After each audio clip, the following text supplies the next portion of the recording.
esta es mi evidencia uno sobre la introducción a la literatura universal. Tema uno: Introducción a la épica. La definición de épica. El género épico narra hechos históricos sobre sucesos que ocurrieron en el pasado de una nación. Normalmente se exaltan a los héroes del pasado y se reviven sus aventuras de una manera gloriosa que puede llegar a ser fantástica.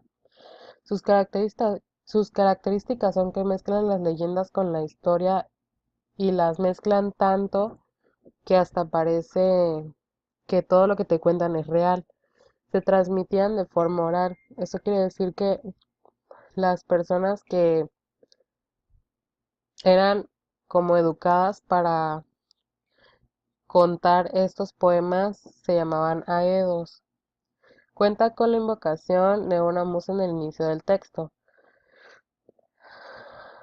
Todos tenían una musa, ya fuera hombre, mujer o, en casos muy raros, un objeto. Eh, y básicamente se trata de la persona con la que te inspiras. Usan epítetos. Un epíteto es un adjetivo para engrandecer. Decían que las personas eran muy fuertes y sabias y ese tipo de cosas.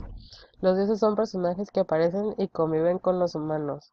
Los dioses aparecían en cualquier capítulo y te aparecían y le decían hola al humano que iba caminando por la calle. Se utiliza un lenguaje adornado. La enumeración aparece en varios capítulos para mencionar algo con más detalle. Normalmente se utilizaba para profundizar en los nombres de quienes iban a la batalla o para hablar de relaciones familiares. La historia y el tema. La historia son las acciones y los hechos que suceden dentro del texto. Es como toda la historia en sí. Discurso literario es el proceso de comunicación mediante la cual se realiza la lengua. Cuenta con un autor, un suceso y un destinatario. Y estos se pueden dar de dos formas, de verso y de prosa. En el caso del verso es la manera de escribir con ritmo, cadencia y medida, y se escriben por líneas y puede o no contar con una rima.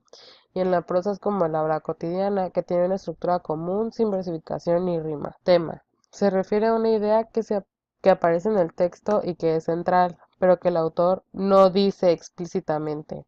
O sea, el autor te va a estar contando su historia y puede hablar de traición, amor y todo eso, pero el autor nunca te lo va a decir.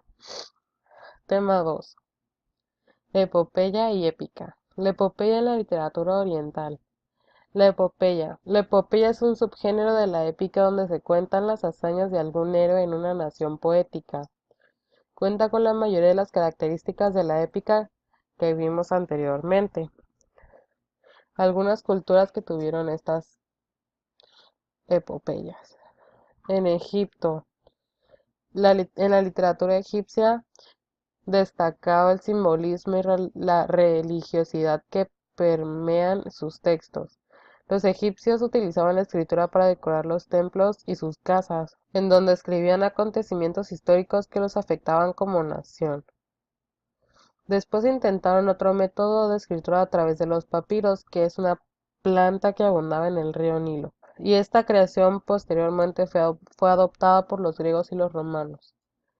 Y a la escritura de los egipcios se les conoce como jeroglíficos. En Mesopotamia los sumerios hicieron una escritura fonográfica, pues, o sea, que las letras representaban un sonido específico. Su literatura contaba con una gran espiritualidad y una de las obras más importantes de ese periodo fue la epopeya de Gilgamesh. Se le considera la epopeya más antigua y se trata sobre una planta que cederá la vida eterna. En China, uno de los aspectos más sobresalientes que tenían fue que su literatura estaba llena de componentes virtuosos y sabiduría.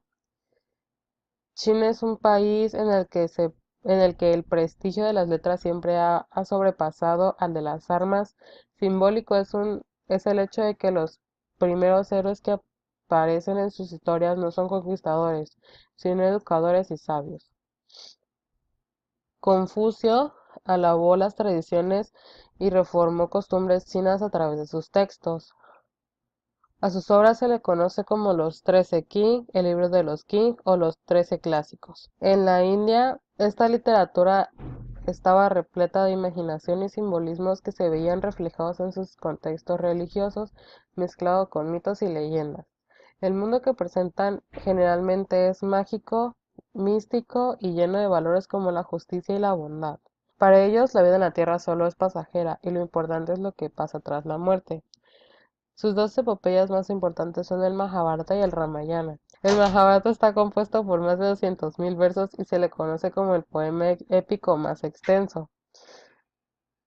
Se piensa que su autor fue Vyasa, pero también se supone que es un texto poético armado por muchas personas.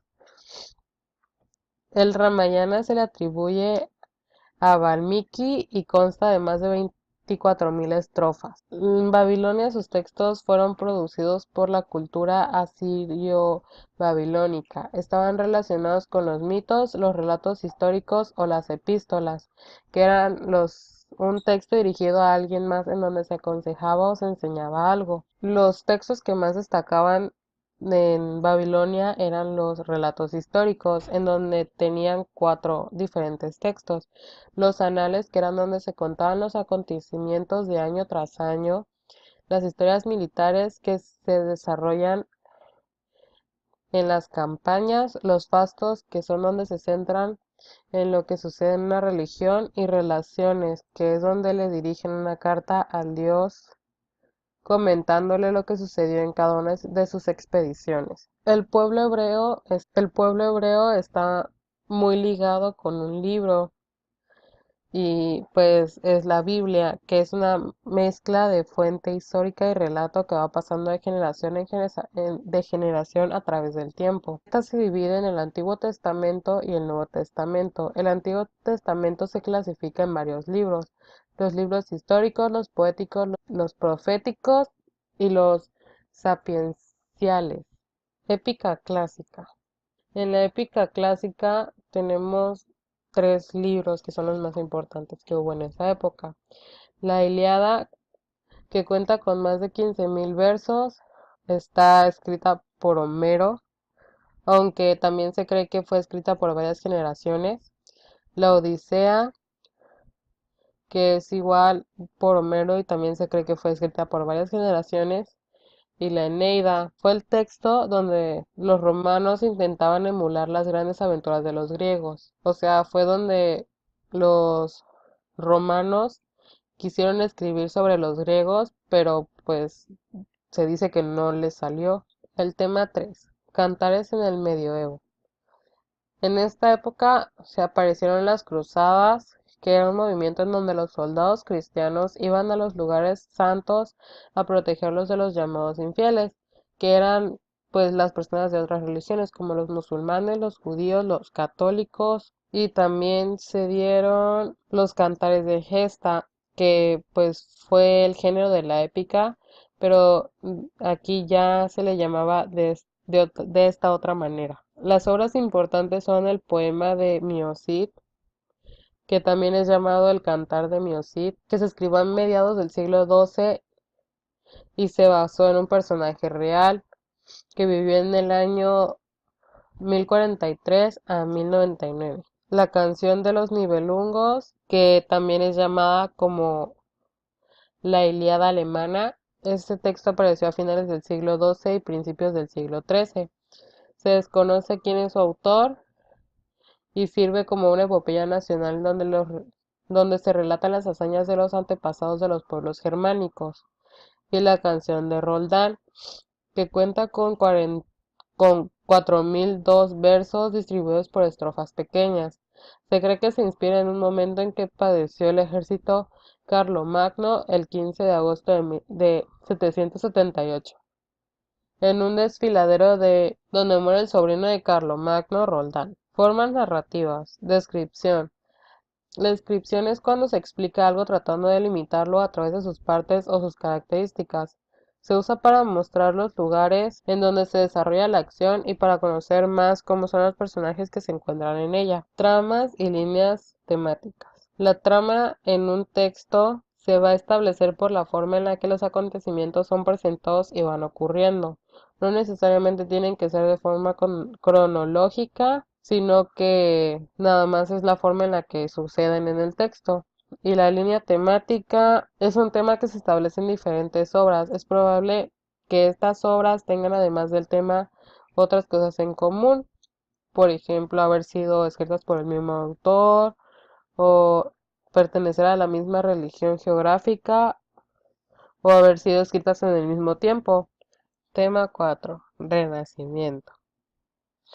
Shakespeare. William Shakespeare nació en 1564 en Stratford-on-Avon y es considerado uno de los escritores más importantes de la literatura. En sus primeras obras no tenía nada de material, no había telón que cayera ni bambalinas. Esas ausencias hicieron que Shakespeare desarrollara su capacidad para escribir diálogos y compensar lo que faltaba.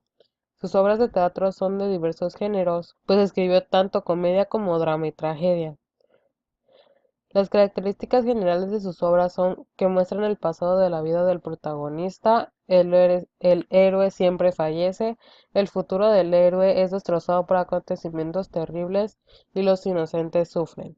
Tipos de narrador y personajes. El narrador es quien cuenta la obra, el que decide qué cosas decirle al lector y qué cosa callarla. El lector dependerá totalmente de lo que el narrador diga. Tipo de narradores. El narrador protagonista es el que cuenta en primera persona, está contando su propia historia. Es el personaje principal y sus textos tienen un carácter subjetivo.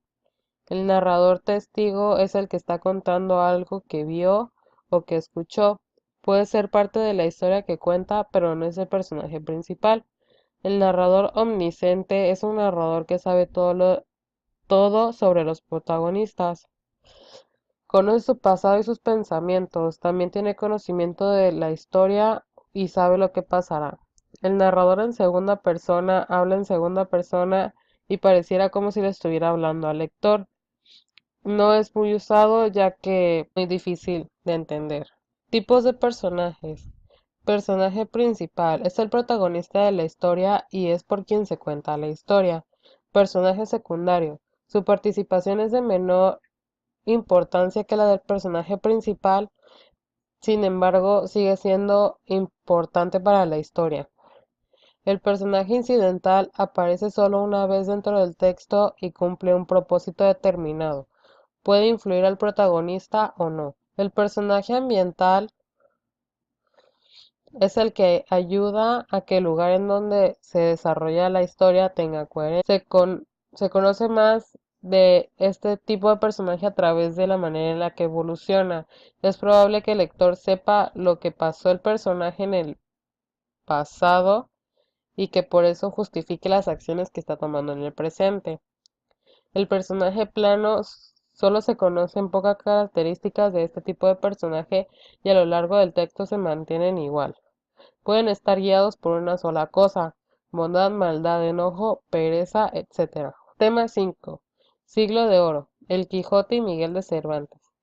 Miguel de Cervantes Saavedra nació en Alcalá de Henares en 1547 y se le conoció como el Manco de Lepanto, ya que en la batalla de Lepanto se lastimó el brazo. Estuvo prisionero de algunos piratas hasta 1580 y de ahí vivió muy pobre. Y pues fue cuando comenzó a escribir. Su primera obra fue llamada La Galatea y se publicó en 1585. En 1605 publicó El Quijote y en 1614 apareció una segunda parte, por así decirlo, de un hombre que se estaba burlando de esta novela. Miguel de Cervantes después publica en 1615 una segunda parte de la historia del Quijote, matando al personaje principal para que ya no pudiera nadie apropiarse de la historia como lo hizo esta persona. En el teatro teníamos a Lope de Vega, que nació en Madrid en 1562 y se le reconoce como el creador de la nueva comedia en España. Logró que el teatro le llegara a todas las personas, ya fueran ricos o pobres, y sus obras contenían temas y estribillos populares. Se cree que escribió más de 1000 comedias, pero en la actualidad apenas se conservan 400. Renovó el teatro al romper las unidades que mencionaban los griegos. Según estos dramaturgos, el teatro debía tener 3 unidades, de lugar, acción y tiempo.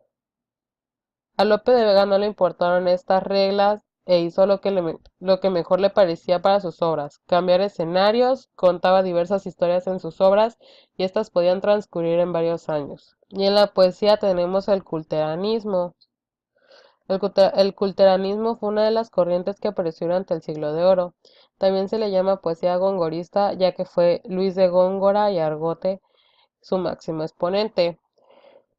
El culteranismo usa muchas referencias a la mitología, metáforas y comparaciones. Para el público es, fue muy, para el público de aquellos tiempos fue muy difícil de entender y solo era entendible para las personas más cultas.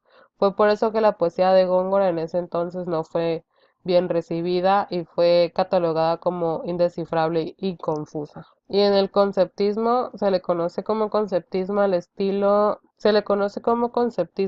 en donde lo importante era lo que se decía, es decir, la idea. Para esto se utilizaban juegos de palabras, imágenes fuertes y un uso ingenioso de los vocablos en donde las comparaciones y los símiles están a la orden del día.